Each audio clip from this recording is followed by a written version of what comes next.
good morning, and welcome to another edition of the House Whisperer Show on WWDB Talk 860. Stay tuned for expert advice about maintaining your house from the roof to the basement, featuring professional home inspector Jack Milne, who tells us that every house has a story. And you've got a great topic, as always, for today. How are you doing this morning?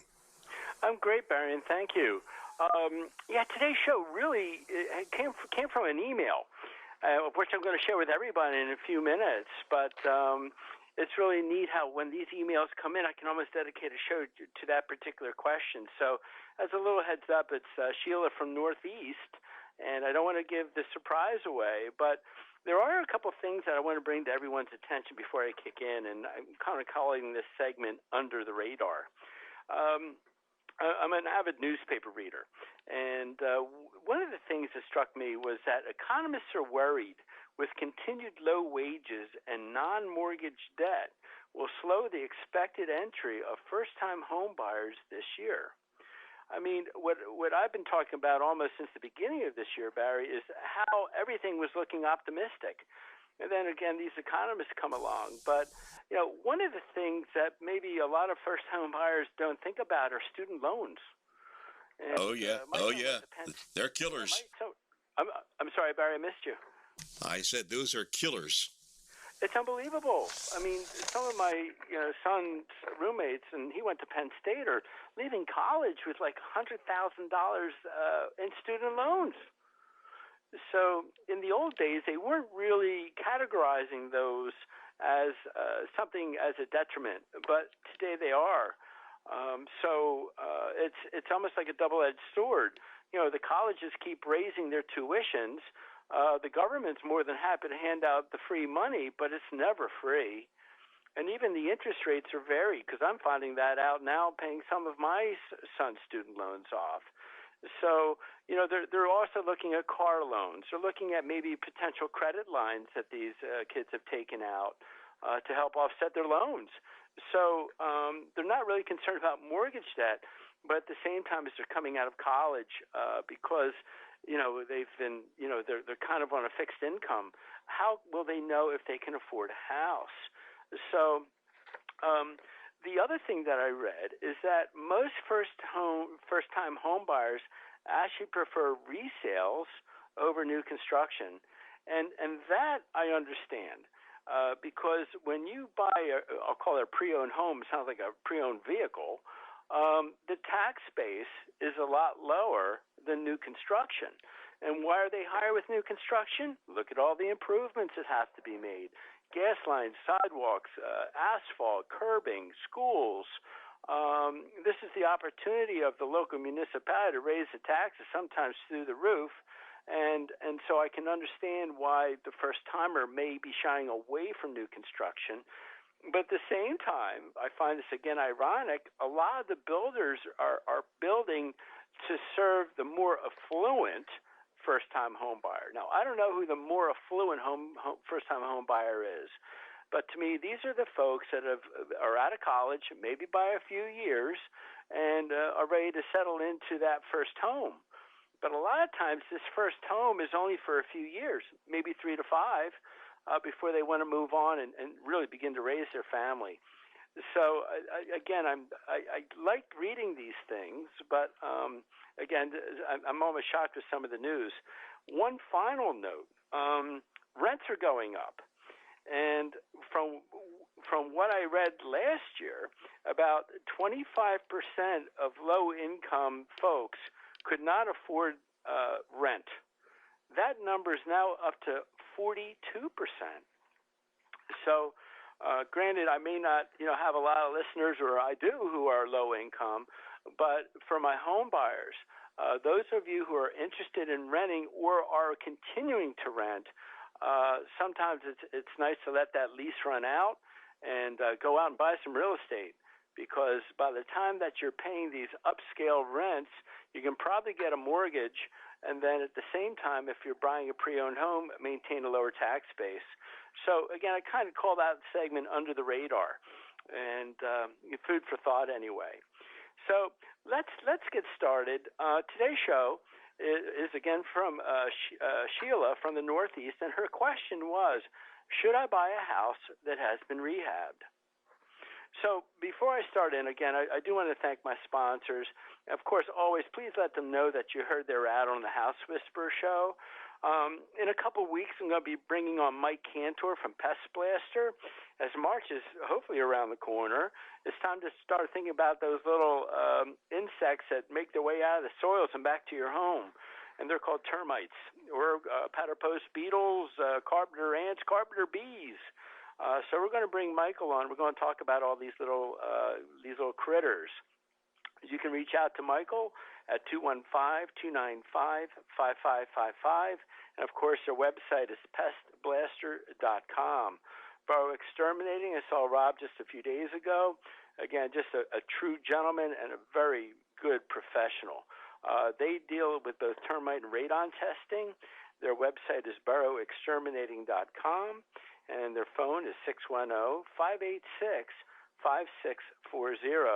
Bucksmont Inspections, Rob Bowie. I'd like to get him back on. And although many of us may not have on-site sewage systems, I'd like to bend his ear for a half hour and talk about some design and maintenance issue for these particular homes that have their sewage system in their front or backyards.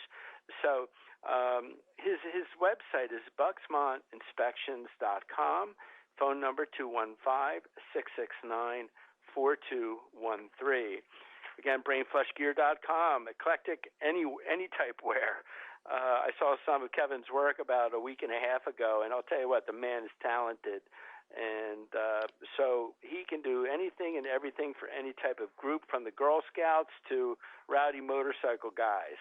So you can reach him at contact@brainflushgear.com or through the website, simple enough, brainflushgear.com. And of course, finally, Tri-County Inspection Company. We're going into our 30th year, actually, July. Our website is tcinspect.com. Bucks and Montgomery County numbers 215-295-2030. The Lehigh Valley 610-346-7880, and South Jersey 856-853-4224. And Barry, I got to tell you, the phone since football has been over has been ringing off the hook. So I'm pleased with the way that things are gaining momentum. We worked for a college over the past week. We did some commercial buildings down in Manayunk. So it's pre-listing inspections, selling inspections, and I think maybe in 2 weeks I'm going to go back to my listeners and tell them how to prepare for a home inspection and what to look for a home inspector. So I think I'm going to put the pen to paper for that one. So let's dive in with Sheila. This was her email. Jack, I'm a first-time home buyer. I work hard and I'm buying a house that has been redone. It looks okay, but what should I look for? So, folks, again, I'm taking Sheila's email and I'm going to run with it today. So, Sheila, this is your show. Folks, any questions, anytime, please email them to me at thehousewhisperershow@gmail.com. And for previous and archive shows, look up thehousewhisperershow.com. And by the way, checking the website, all my shows are up until the end of January.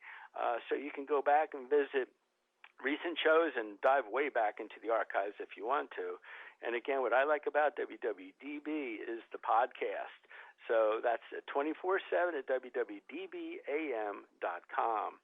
So today's topic from Sheila: should I buy a house that has been rehabbed? So Sheila, there's this wise old statement from the real estate community: location, location, location. Certain neighborhoods bring both top as well as bottom pricing. The contractor, of course, wants to buy on the low end and sell near the top end. So when he goes to buy the property, he has to figure in paying closing costs. He has to hire the contractors, the dumpster. He's got to pay the mortgage on the money until the property sells again, and also make both profit and overhead. So most contractors have to put out at least $30,000 to $40,000 on the investment to make it comfortable for them.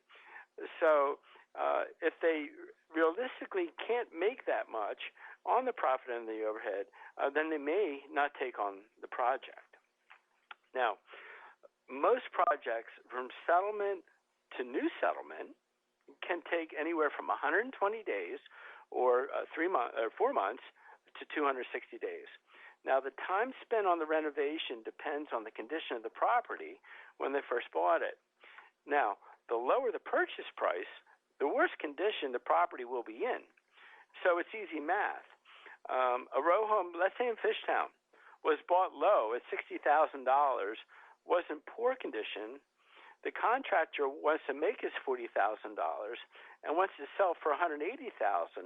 So that leaves about $80,000 to make a bad property look good. So let's look at some of the expenses that he may be incurring. Kitchens, $5,000 to $7,000. Bathrooms, roughly again the same numbers, $5,000 to $7,000. Heating equipment with air conditioning, $10,000. New roof, $2,500. Re-drywall and paint, $6,000. New electrical service, $2,000. New water heater, $1,000. New windows and trim, figured between $500 and $600 each. So Sheila, you can see how quickly the numbers add up. Now, Fishtown is a 100-year-old community, has had evidence of termite damage, a stone foundation that needs at least a porridge coat, and the renovator also has to figure in about $10,000 more of unexpected costs, because once you start peeling things and the layers off the walls and the flooring, you don't know what you have. Hey, Jack, we have to take a little break, but it's really getting good. So can you stand by for a moment? We'll come right back. And right by, Barry, and come on back. All right. We'll be back with Jack right after this.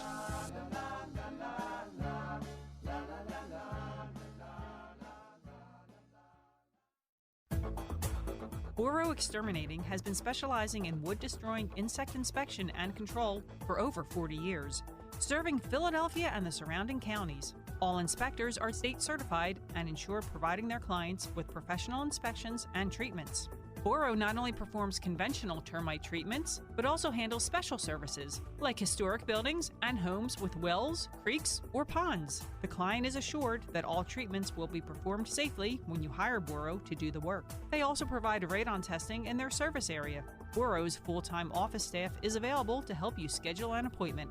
Just call 610-586-5640 or send an email request to boroinspects@verizon.net. That's 610-586-5640 or email at boroinspects@verizon.net. Specially created t-shirts by BrainFlushGear.com offer the extreme sports enthusiast an opportunity to have a clothing line available that suits their sport. BrainFlushGear.com understands that when we get the moment where we can jump on our motorcycles, wave runners, surfboards, snowmobiles, or skateboards, it can be priceless. They offer custom artwork including silk screening, transfers, and embroidery. Speak to one of their consultants today and they'll help you create your own Brain Flush. Visit BrainFlushGear.com or email them at contact@BrainFlushGear.com. For your septic inspection and testing needs, please consider Bucksmont Inspections. They've been serving the Bucks and Montgomery County areas for over 15 years. As members of the Pennsylvania Septic Management Association, the Pennsylvania Association of Sewage Enforcement Officers, and the Pennsylvania Association for Professional Soil Scientists, Bucksmont Inspections can inspect your existing septic system or test for your new septic system placement. Please call Rob Bowie at 215-669-4213 and say you heard their ad on the House Whisperers show. Tri-County Inspection Company has been providing professional home inspections, commercial inspections, and historic property evaluations for over 30 years. For all of your real estate transactions, call Tri-County Inspections at 215-295-2030. For their New Jersey clientele, call 856-853-4224. Tri-County Inspection Company covers 13 counties, serving both New Jersey and Pennsylvania. They have performed inspections for over 70,000 clients and are members of the American Society of Home Inspectors, as well as the Pennsylvania Home Inspectors Coalition. They are licensed in both Philadelphia and New Jersey. Call 215-295-2030 or 856-853-4224. As the weather gets cooler and the temperatures drop, the bugs might slow down, but the rodents don't stop. Mice and rats begin to invade homes during the fall and winter months, looking for food, warmth, and a comfortable place to nest. Don't wait for pesky rodents to invade your home. Fight back. Have your home baited and ready for their attack with Pest Blaster. Whether preventative or a full-blown infestation, give Pest Blaster a call at 215-295-5555 and they can discuss the solution to your problem. They also offer humane animal removal services for a wide variety of wild animals, damage repairs, and cleanups. Call them today at 215-295-5555 or check them out at pestblaster.com, servicing both New Jersey and Pennsylvania.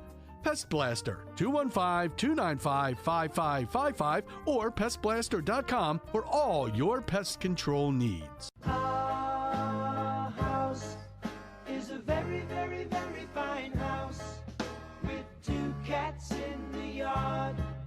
Life used to be so hard. Now everything is easy. Okay, we are back with Jack Milne on the House Whisperer Show at WWDB, talking about a great topic. Should I buy a house that has been rehabbed? And Jack, you've got all the information we need to know, so go right ahead. Well, thank you, Barry, and welcome back, everybody. Today is Sheila Show, who is from the great Northeast section of Philadelphia, who asked me, should I buy a house that has been rehabbed? So before the break, we talked about a 100-year-old property in Fishtown, and going through some of the costs that are going to be expected, and that the renovating contractor has to focus on. By the time that the contractor runs all these numbers before the $700 dumpster is delivered, he might be over budget. So now the fun begins. What and where can I cut to save money so I can still make my profit ratio, redo a nice house, and sell it quick? This is what he does. Some of the items that have to be redone to make the house presentable and ready for resale are going to have to be reduced. Contractors, it's all about numbers. And if they don't add up to get the job done and make a profit, well, then we have to sit back down with pencil and paper. So the original budget may have called for a modified bitumen roof, but now a 3-ply hot roof, which is cheaper, is in order. So he's going to save anywhere between $500 and $700. A kitchen with particle board cabinets, cheaper fixtures, no garbage disposal or dishwasher can save about $3,000. Windows, if we just remove the old windows and install cheaper vinyl windows, that can save anywhere from $100 to $150 per opening. And a solid steel entry door without windows over the one that he really wanted can save anywhere from $150 to $300. So we're not going to put in that Carrier or other brand name heating and cooling equipment. We're just going to put a no name in. But honestly, who will know? So savings, $2,000 to $3,000. So, these people may not need a 200 amp service because it's going to be gas fed. So maybe I can, max out a 30 breaker capacity panel with a 100 amp service and save about $700. So everywhere I can save, I can make more. So what about floor finish? Originally I was thinking hardwood, but maybe I'm going to now deal with either an engineered hardwood or laminate. What about carpet quality, tile or vinyl? New railings, or are we going to paint the existing ones?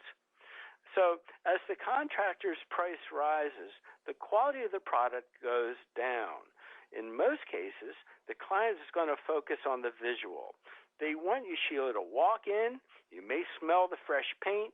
You may see the new carpet, view the new kitchen. No granite, but Formica, that's going to work for me. The appliances offered for the range does not have a self-clean. There's a vent fan and a light, no microwave, a one-controlled dishwasher. Cabinets are fair, and no tile floor but vinyl.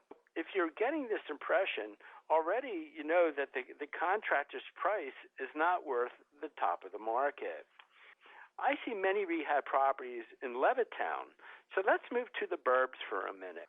Levittown is a post-World War II community with literally thousands of homes, which all had oil heated at one time, and all the homes were built on slabs.